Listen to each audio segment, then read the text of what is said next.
संभाजी खबाले. मी इयत्ता 4थी शिकत आहे. माझ्या शाळेचे नाव जिल्हा परिषद प्राथमिक शाळा आहे. मी आज तुम्हाला गोष्ट सांगणार आहे. त्या गोष्टीचे नाव आहे आळस. एक राम नावाचा शेतकरी राहत होता. त्याला 4 मुले होती. 4ही मुले खूप आळशी होती. दिलेले काम कधीच करत नसत. त्यामुळे शेतकरी सारखा चिंतेत पडत. मी गेल्यावर या मुलांचं काय व्हावे मागे. त्यामुळे तो असाच एक दिवस बसला होता विचार करत. तिथून त्याचा बालपणीचा मित्र श्याम जात होता. तो श्याम रामला म्हणाला, काय झाले रे राम, इतका विचार का करतोय. राम म्हणाला, काही नाही रे, असंच बसलोय. श्याम म्हणाला, काही तर तू विचार करतोय. मग राम सांगतो की अरे माझी 4ही मुले काहीच काम करत नाही, नुसते झोपतात.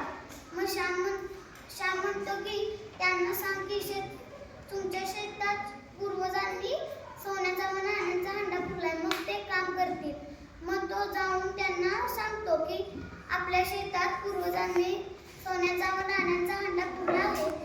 मग ती मुले खुश होतात आणि ते दुसऱ्या दिवशी लवकर उठतात आणि शेतात खोदकाम सुरू करतात. खूप शेतात खोदकाम केले तरी काही सापडले नाही. शेवटी ते थकले. पण 4ही मुले म्हणाले, आता इतके खोदले तर चला आपण तिथे आता पेरून जाऊ. मग 4ही मुले पेरतात. 4-5 दिवस होऊन जातात. खूप मुसळधार पाऊस पडतो. पाऊस काही थांबायचंच नाव घेईना. 4-5 दिवस झाले. पुन्हा राम घरी आला.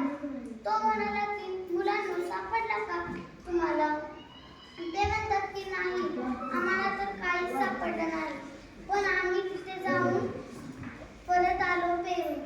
पण चला आता आपण रानात जाऊन येऊया असं राम म्हणतो. आणि ते 4ही मुले व राम जातात आणि बघून येतात तर तिथे पीक आलं असतं. तर ते आता तिथून पीक घेऊन येतात. तिथे त्यांना खूप पीक भेटते. तात्पर्य, आळस हा माणसाचा शत्रू आहे.